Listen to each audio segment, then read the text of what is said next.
নিবেদনে আজ আমরা শুনব এক অনন্য চিত্র, একটি দৃশ্য যা চোখ দিয়ে নয়, হৃদয় দিয়ে ধরা যায়।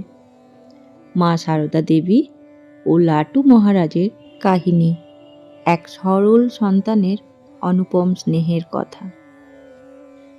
একবার মা ছিলেন বলরাম মন্দিরে। লাটু মহারাজ তখন মন্দিরেই নিচের ঘরে থাকতেন। মা রোজ তার জন্য প্রসাদ পাঠাতেন, যত্ন করতেন। কিন্তু লাটু মহারাজ কখনো অন্য ভক্তদের মতো রোজ মায়ের কাছে প্রণাম করতে যেতেন না। একদিন এক ভক্ত তাকে জিজ্ঞেস করলেন, আপনি রোজ প্রণাম করেন না কেন? এর উত্তরে মহারাজ বলেছিলেন, মাকে মানা কি সহজ কথা রে? ঠাকুরের পূজা তিনি নিজেই গ্রহণ করেছেন। বুঝতে পারছো ব্যাপার?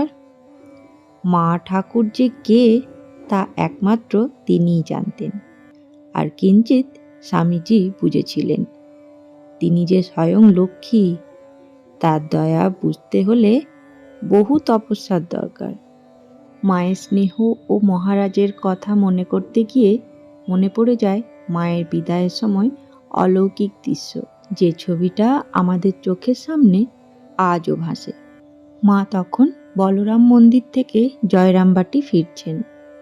সকল ভক্তরা একে একে এসে মায়ের পায়ে প্রণাম করছেন। কিন্তু লাটু মহারাজ তখনও নিজের ঘরে হেঁটে হেঁটে উচ্চ স্বরে বলছেন, সন্ন্যাসী কো কহ পিতা কহ মাতা, সন্ন্যাসী নির্মায়া। মা সিঁড়ি দিয়ে নামছেন। দরজার কাছে দাঁড়িয়ে মা বললেন, বাবা লাটু, তোমার আমাকে মেনে কাজ নেই বাবা। মার মুখে এই কথা শোনা মাত্রই লাটু মহারাজ এক লাফে ছুটে এলেন, মায়ের পায়ে প্রণাম করে ফুপিয়ে ফুপিয়ে কেঁদে উঠলেন।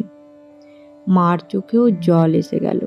লাটু মহারাজ নিজের উত্তরীয় দিয়ে মায়ের চোখের জল মুছিয়ে বললেন, বাপ ঘর যাচ্ছ মা, কানতে কি আছে?